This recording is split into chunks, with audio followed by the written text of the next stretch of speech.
All right.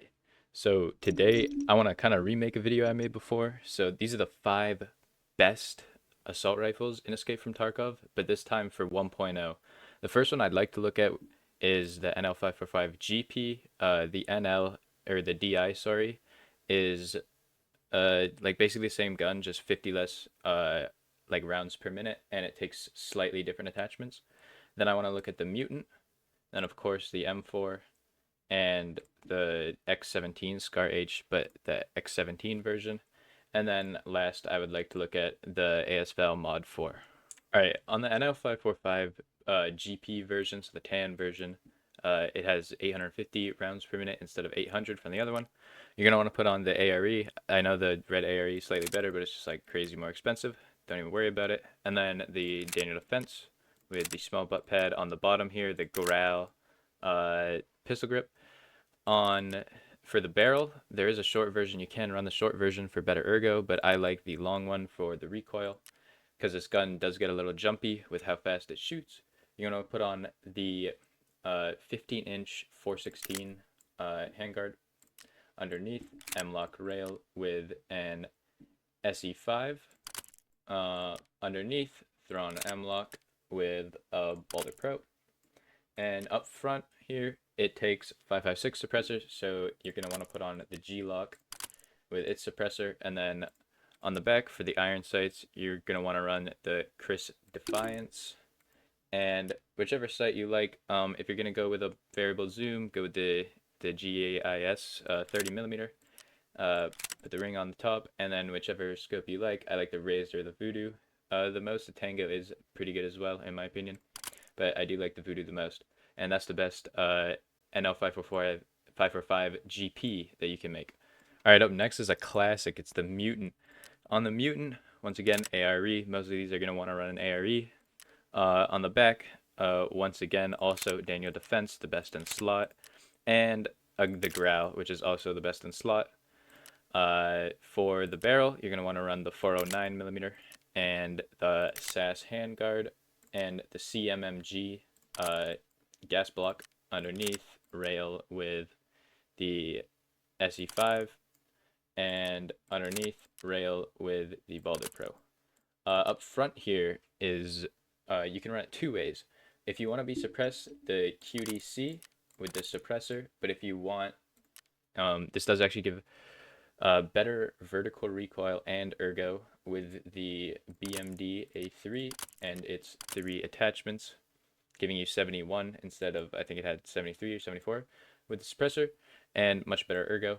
I do like to run it unsuppressed, especially this wipe. Running things unsuppressed, you're getting less punished because suppressors are slightly, like you can hear suppressors more this wipe, definitely for sure.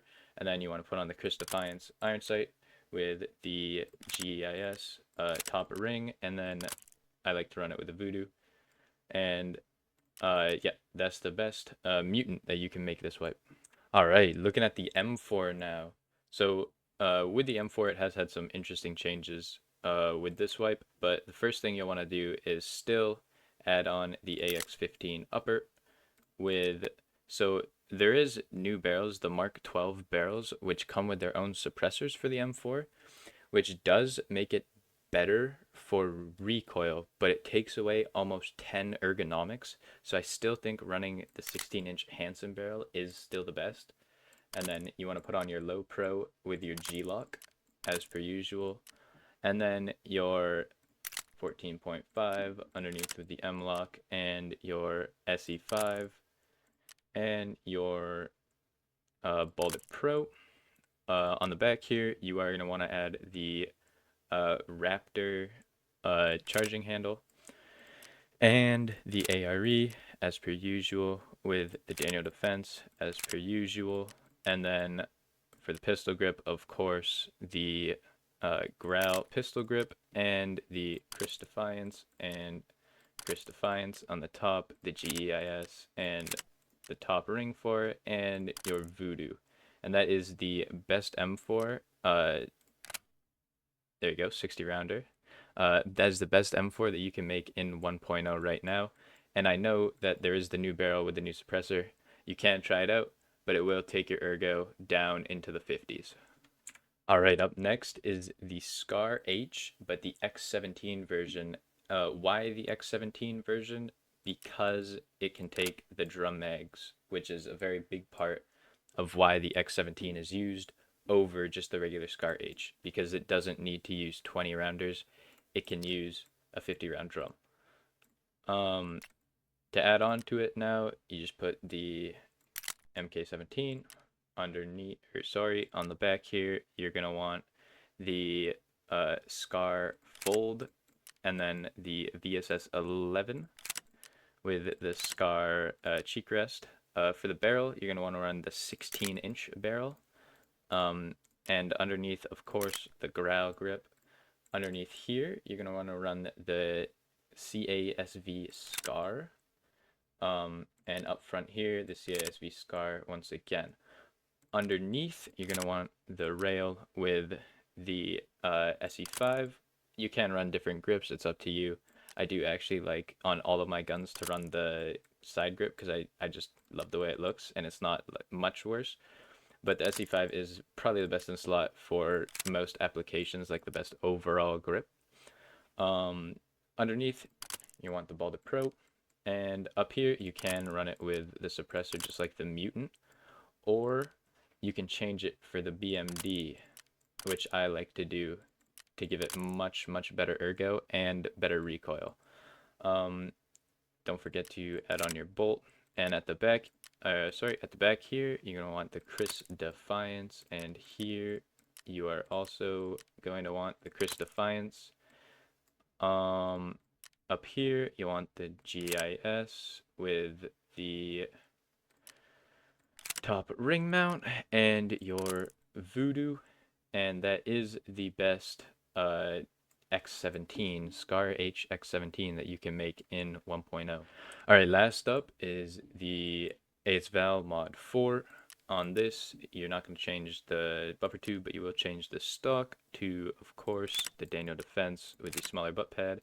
Keep the RK3 on it, and your mags are, you're limited to 30 rounders, but you put on the mod for Magwell, and this does just add 4 extra ergo for the gun. Underneath, SE5, you can run a bipod, but I don't really know how you do that. I feel like it's a nice snappy gun. So the suppressor that comes already on it and the mounts that are already on it are better than any that you can put on, so I wouldn't worry about those. Up top, you will want the Chris Defiance and the Chris Defiance. On the side here, uh, you actually can't add anything, don't worry about that. I thought there was a thing you could add one extra more ergo with, but it's not. On this, I'd probably be using this at much closer ranges, so probably just like a hollow or something like that. Or this new scope that is actually very, very nice.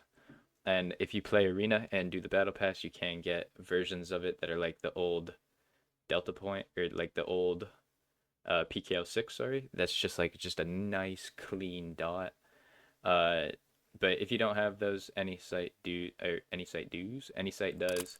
Um, and yeah, that's probably the best you can make it. Don't forget to put on a Balder Pro.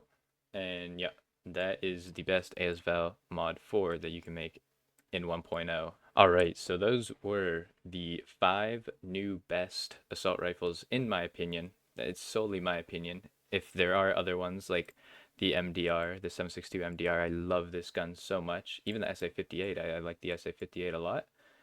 And again, honorable mention to the NL545 DI, which is better than the M4 and better than the Mutant. The ammo so much more, but I did the GP version. But the 545, the DI version is also extremely, extremely good. One of the best guns in the game. I think the GP is the best gun in the game right now. But yeah, those were the 5 best assault rifles, in my opinion, for 1.0.